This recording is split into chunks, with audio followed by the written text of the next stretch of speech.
अस्सलाम वालेकुम dear all factories brother sister, खुश रहें, आबाद रहें। आज 4 दिसंबर 2020 है, जुमा का दिन है और जकार्ता में इस वक्त 1746 यानी 5 बज के 46 मिनट, यानी जिसका मतलब यह है कि पाकिस्तान में इस वक्त 3 बज के 46 मिनट।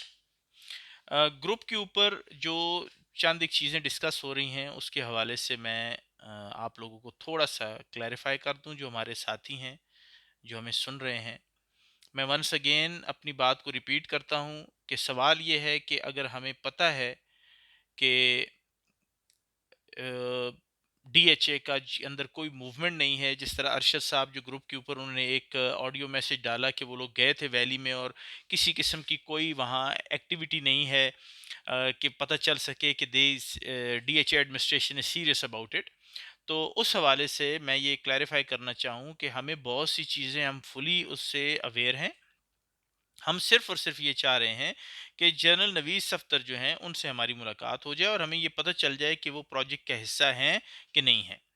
पहला सेक्शन। दूसरी बात यह है कि इस वक्त कोरोना की एक वेव है मुल्क के अंदर और हम नहीं चाहते कि हमारे प्रोटेस्ट को सेबोटाज किया जाए कोरोना के नाम पे।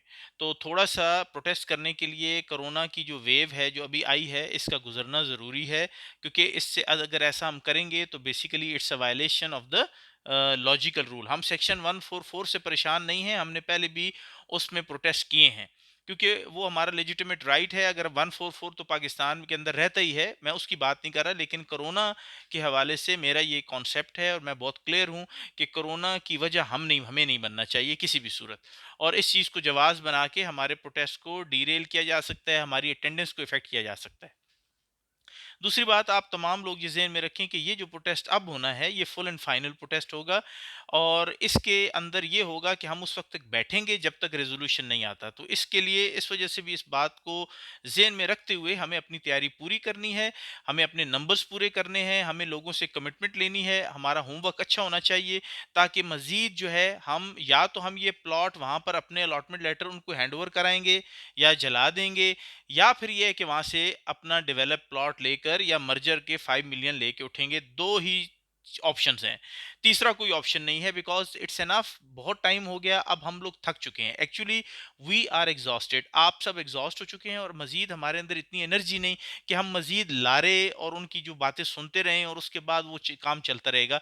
This will be full and final और इंशाल्लाह मुझे उम्मीद है कि हमें होप के जीएचक्यू के सामने ना जाना पड़े। लेकिन अगर हमें कोई नहीं सुनेगा तो हम ज़रूर वहाँ जाएंगे, हमारा अपना जीएचक्यू है और वहाँ जाकर हम अपनी बात पहुँचाएंगे उन तक जो फैसला करने वाले हैं।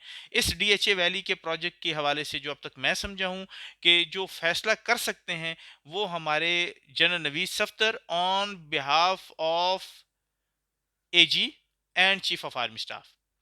अगर जनरल नवीद सफदर साहब को बीच में से निकाला जाए तो देन हमारी जो नेक्स्ट बात जिससे हम करेंगे, हम किसी कर्नल से ब्रिगेडियर से बात नहीं करेंगे, चाहे उनको वहां पे डीएचए वैली के ऑफिस में बिठाया जाए या किसी और जगह पे बिठाया गया। हम सिर्फ और सिर्फ एजी से, एजी जो हमारे एजुटेंट जनरल हैं, हम उनके दरवाजे पे जाएंगे, जहां भी उनसे मुलाकात हो सकी हम उन्हीं से मुलाकात करेंगे। बिकॉज बाकी नीचे के लेवल पे हमने अब तक सबकी दरवाजों को खटखटा के देख लिया, टकरे मार के देख ली, रैलियां करके देख ली, देर इज नो इम्पैक्ट।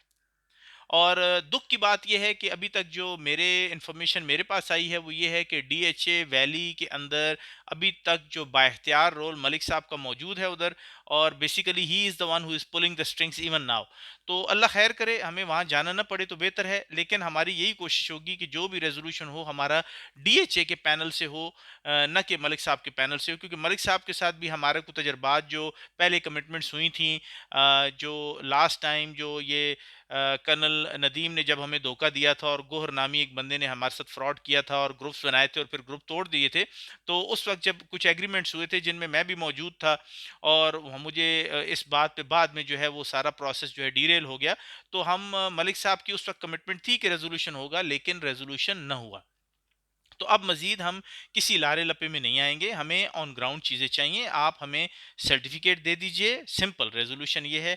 आप हमें 8 मरले के प्लॉट का 5 मिलियन का सर्टिफ़िकेट दीजिए, जो हम किसी भी डीएचए के और प्रोजेक्ट में जाके इन्वेस्ट कर सकें, और या उसके अगर ऊपर भी हमें कुछ देना पड़ता है, हम दे के अपनी चीज़ ले लें। लेकिन हमारे प्लॉट की वर्थ जो है वो 5 मिलियन के सर्टिफ़िकेट से कम नहीं हो सकती। या आप अगर ये समझते हैं कि नहीं, हम हमें वो नहीं दे सकते, तो आप अपने डेवलप सेक्टर में, लिवेबल सेक्टर के अंदर आप हमें 8 मरले ज़मीन दे दें, that's all. This is the first since 2018 से अब तक हमारा यही स्टांस था, आज भी यही स्टांस है। तो बाकी जो मेरे इफेक्टिव्स मुझे सुन रहे हैं, मेरे प्यारे भाइयों, आपके लिए मेरी ये दरख्वास्त है कि आप जब तक यूनाइटेड नहीं होंगे, जब तक अपने नंबर्स पूरे नहीं करेंगे, जब तक आप सीरियसनेस नज़र नहीं आएगी आपके अंदर, उस वक़्त तक मैं आपको गारंटी देता हूँ नथिंग विल हैपन। ये 2, 4, 100, 200 बंदों का काम नहीं है, इसके अंदर कम से कम 1000 का नंबर आपको पूरा करना है। और दूसरी बात, ऐसा नहीं हो सकता कि आप घर में बैठेंगे और कोई और बंदा जाके आपका प्लॉट ले लेगा, ऐसा नहीं होगा। और मैं ये भी आपको बता दूँ कि जो घर से ना निकला, मैं कम से कम उसकी जंग नहीं लड़ रहा। अगर मैं जकार्ता से जाके पाकिस्तान जा सकता हूँ, तो मेरे जो भाई हैं वो अपने रिलेटिव्स को, अपने दोस्तों को, भाइयों को, कजन्स को, boyfriend, girlfriend, whatever the available भेज सकते हैं। ठीक है, इतने ताल्लुकात हमारे होते हैं, और खास तौर पे जो एक्सपर्ट हों उनकी थोड़ी ज्यादा इज्जत होती है पाकिस्तान में, और उनके लिए कोई ना कोई उनके बिहाफ पे जाने के लिए तैयार हो जाता है। तो मेरे वो तमाम भाई जो घर से निकलने के लिए तैयार हैं, अपनी जंग खुद लड़ने के लिए तैयार हैं, मैं उनके लिए लड़ने के लिए तैयार हूँ, मैं हर किस्म की कुर्बानी उनके लिए देने के लिए तैयार हूँ। लेकिन जो लोग नहीं आना चाहते या जो कंफर्ट जोन से नहीं निकलना चाहते, वो मेरी लिस्ट का हिस्सा नहीं होंगे। और याद रहे कि जब भी रेजोल्यूशन की बात आई, तो डीएचए ये चाहेगा कि लिस्ट सब छोटी से छोटी हो। और मुझे कोई, मैं उस वक्त जो है ना, ऐसी एलिगेशन सुनना नहीं पसंद करूंगा कि कोई बंदा ये कहे कि देखें जी, आपने हमारे साथ ज्यादती की, आपने हमारा नाम नहीं डाला। No, the one who will come there, the one who will be the active participant of this campaign, only those people will be accommodated.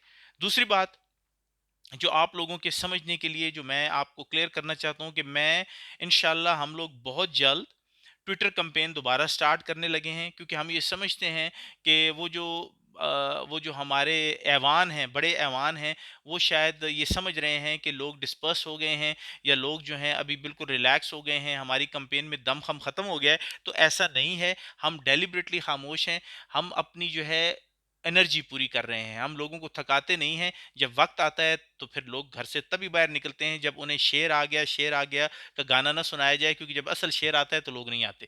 तो इसलिए हमने कहा है लोगों को कि वो हाइबरनेशन मोड मोड में जाएं, और जब उनको बुलाया जाए तो आएं। लेकिन मुझे लगता है कि अब वो वक्त आ गया है कि एटलीस्ट हम लोग फिजिकल प्रोटेस्ट से पहले एक ट्विटर कैंपेन चलाएं। उसके लिए तमाम लोग रेडी रहें। इंशाल्लाह हम लोग पोस्टर्स बनाएंगे, और उसके बाद तमाम लोगों से दरखास्त होगी कि वो ट्विटर के ऊपर एक ट्रेंड बनाएं, ताकि हमारी उन ऐवानों तक बात पहुंचे।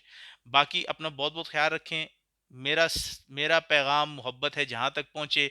आप तमाम इफ़ेक्टिव्स हमारी जान हैं। इंशाल्लाह हम पूरी कोशिश करेंगे कि आपको आपका हक मिल जाए। एसीसी के जितने मेंबर्स हैं, अल्हम्दुलिल्लाह, वो पूरी कोशिश कर रहे हैं। We meet with each other in on obviously online. हम आपस में बात भी करते हैं, स्ट्रेटजी भी बनाते हैं। आप इफ़ेक्टिव्स को नहीं थका रहे, इसका ये मतलब नहीं है कि हम सोए हुए हैं। हम जाग रहे हैं, लेकिन आपको भी जागना पड़ेगा। अपना बहुत बहुत ख्याल रखें। खुश रहें, आबाद रहें। Thank you very much.